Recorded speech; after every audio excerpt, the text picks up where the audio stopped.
Mel Harris, Garbagemanpiper. I'm coming to you from the backstage, my office. I just want to do a short little video, a little catch up on what's going on as far as shop talk.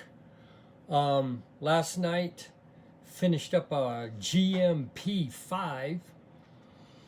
Kind of went a little out of the norm. I'm just basically, each pipe I'm making, I'm experimenting with dyes, sanding, shapes. And so that's why really at this point, all of my pipes are so different. And I'm just learning as I go. Let me just pull these down. I still have all the pipes I've made. My goal hasn't been to sell pipes. But I thought we'd just have a chat a little bit about what I've been making, just kind of show you a little bit of the evolution behind my learning process, and maybe even a little bit about what I do. Just taking a quick lunch break here, making a mess. Put that pipe down. That's my Rhodesian Night that was made by Eric at Sea Smoke Pipes. If you haven't subbed him, sub him. So my first pipe, GMP 120, that's the first pipe of 2020, was this. And this was a hobby block. Been smoking it, trying to get some cake built up in it and whatnot. It's a 9 mil pipe. Nice little pipe. Not really, my stem, but hey, it's my first pipe, right? So I'm smoking it. But basically, you can see the rustication. You can see the rustication on it. And that basically was because I had little sand fissures on both ends. And to hide those, I rusticated it. Hindsight being 2020, I'm not sure that I won't leave those in. I mean, it is what it is. It's part of the wood, but they were so small. I personally liked the way it looked smooth. And then going forward, who knows? Maybe I'll play with maybe filling a little bit. I got quite a bit of briar dust collected off of all the sanding and stuff I do. So what would I change? I would probably have tried to fill those little fissures with super glue and that stuff, and then sanded it down and whatnot. But anyways, GMP 1. And then I got the oil paints out. I think actually this was a little bit of a challenge, mainly because of the stem. And what I learned on this pipe was I needed to leave more room here, this V shape. So what ended up is the pipe ended up being a little bit oblong, meaning there's not as much meat in the back as there is in the front. And then on the stem, the same. It's a little more narrow here than in the front, but a nice 9 mil. The other thing is the stem is off because of that. You can see the overlap of the stem.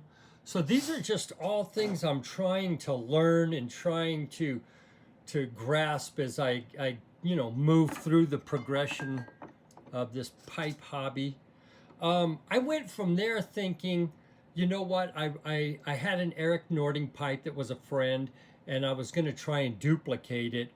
And this is kind of my take on it.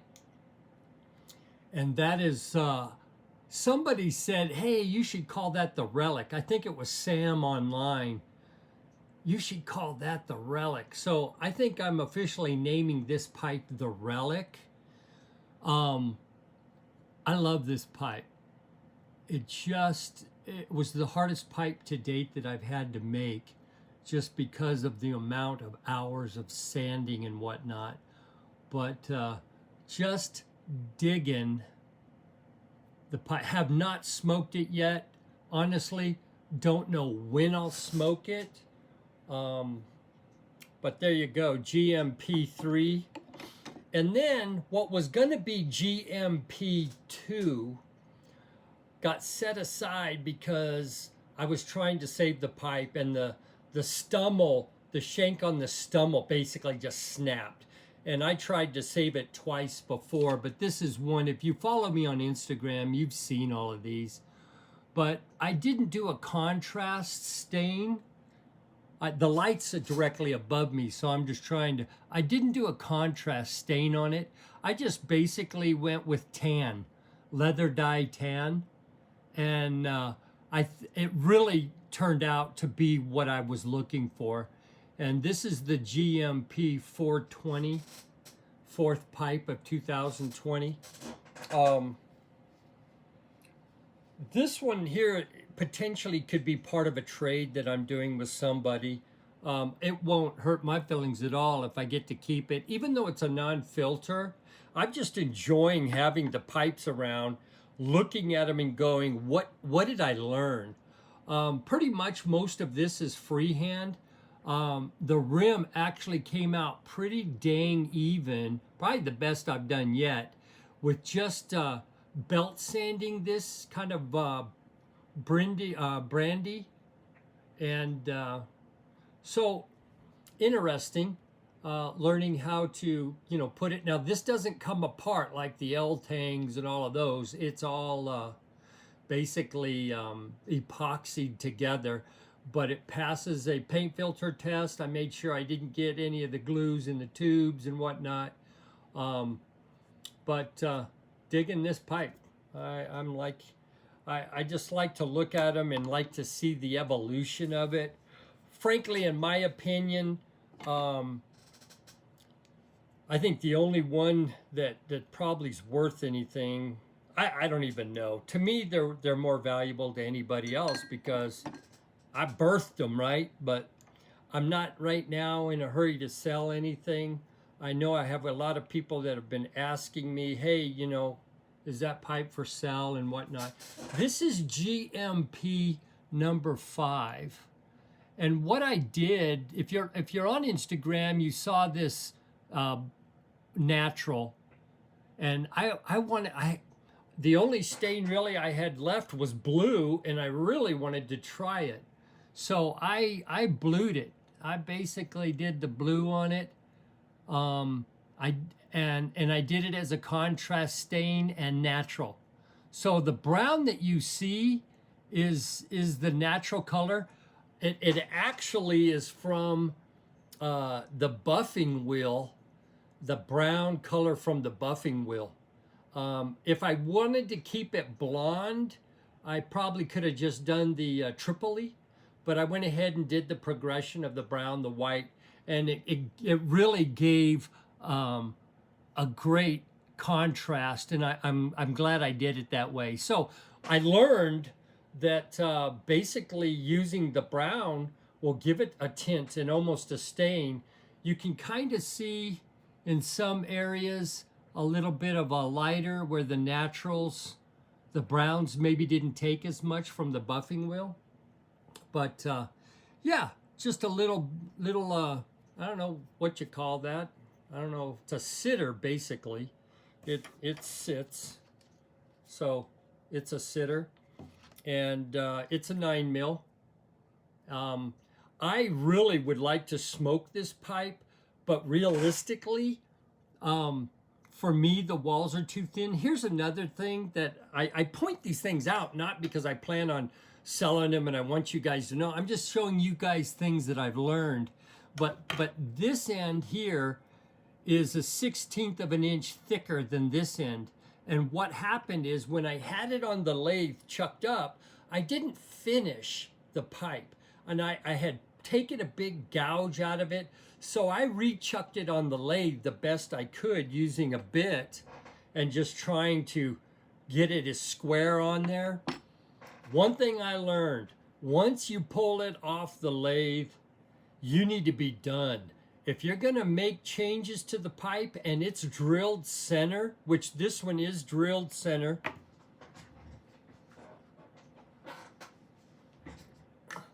I mean, actually, every pipe I've made is dead center. And pretty much every pipe I've made has the figure 8 very consistently. So, I mean, once you align it up in the lathe, it's either square when you line it up or it's not. So, and then getting the figure 8 is just you taking your time, making sure you hit that hole. So, things again that I'm learning. So the real issue with this one was I rechucked it, and that you have about a 1/16 of an inch difference. Now, one thing that sets that off is there's a little bit of plateau left on this pipe, which kind of gives it the appearance that they're pretty much the same, the same thickness here in the wall. Just love this little pipe though. It's too cool. Honestly, I don't know what I'm doing with all these pipes. I'm just digging, looking at them and experimenting and seeing the evolution of what I've learned move into the next pipe, and then the next pipe, and then the next pipe.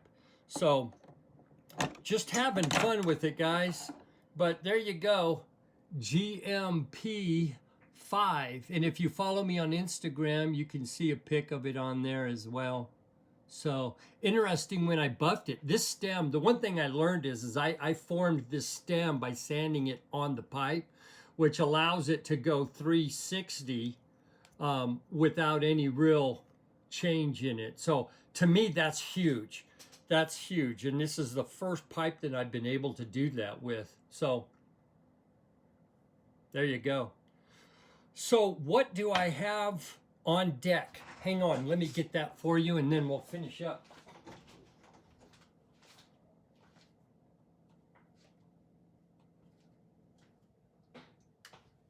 What did I do with it? It's here somewhere. There it is. All right, so right now I've got 3 blocks drawn up. This one was going to be GMP 3, and I don't even know if I'm even gonna be able to make a pipe out of it. You can see right here, I don't know which direction that's gonna go. It's got fissures down on the bottom, on the side, but I'm gonna chuck it up and lathe it down. And I may end up doing kind of what I did here, where I'm just putting a stem and a deal on it. So that one there is to be looked at. Then I got I've got these funky blocks, that just have been thrown into packages of things that I've purchased and or have been gifted to me. And I thought, what kind of shape can I make on this? And pretty much on this one, I'm going to do my best on making a sphere. Just will be a big challenge for me, but it may end up being more of just a round half moon pipe. Going to try and leave as much plateau as I can, but it probably may go away somewhat as well. But this will be another one of those stainless steel tube deals with a bit on it. And then I've got this pipe, which is going to be a nose warmer sitter. And this one may be the first pipe that goes overseas. I don't know. I have no idea where I left off, so I'll just close it down. But the bottom line is I don't know. So basically, I've got some pipes that I've got drawn up on blocks. They'll be in succession. And then I've got some pipes that I have drawn up. This one's already on a block, so it's on the firing line. And then I just drew this one up earlier in the week. It's kind of a Savinelli 626 series. And that's going to go on this block right here. So that will be this one. And you can see the drawing the block is the same size as on the drawing. So these are drawn actual size. And just to some folks that some people reach out, hey, make me a pipe. And I said, listen, I've got no promises, but hey, if I decide to make one, what would the shape be? And then I just kind of mull it over, and I like to sketch it off. So my goal is to just keep sketching pipes. I was on eBay the other day and was looking at some different pipes, and I was like, wow, I'd love to make that pipe, custom built. I'm really interested in how people rusticate pipes. I look at these custom builts and go, how did they get them big long grooves and then get the little half moon texture? So in my head, I go nuts with it, trying to figure out how they got those textures. Part of the fun of it to me is just figuring this stuff out. At the same time, again, this was off of a Nording pipe that was not as symmetrical as this, but just taking like a custom built look, but doing my take on it, how I felt like I could get the textures out of it. So that's my next step. I've got a custom built that I'm going to sketch up with somebody in mind. It's a pot, and who knows, this pipe may not get made till October. But again, like I said, I'm not out there trying to make money at this thing. Gay's like, well, you need to sell that one. You need to sell that one, or you need to keep that one. And I'm like, frankly, I don't know that I've really made anything that is that to me, I think they're nice pipes, but I know what's off about them. I don't know. I mean, I look at Jason Montone and his stuff looks perfect and they're symmetrical. I just got to get my processes down. So that being said, just a little bit of shop talk for you, and wanted to show you Garbagemanpiper GMP 5 pipe. Mel Harris, Garbagemanpiper saying, sweet chicken baby, y'all be safe out.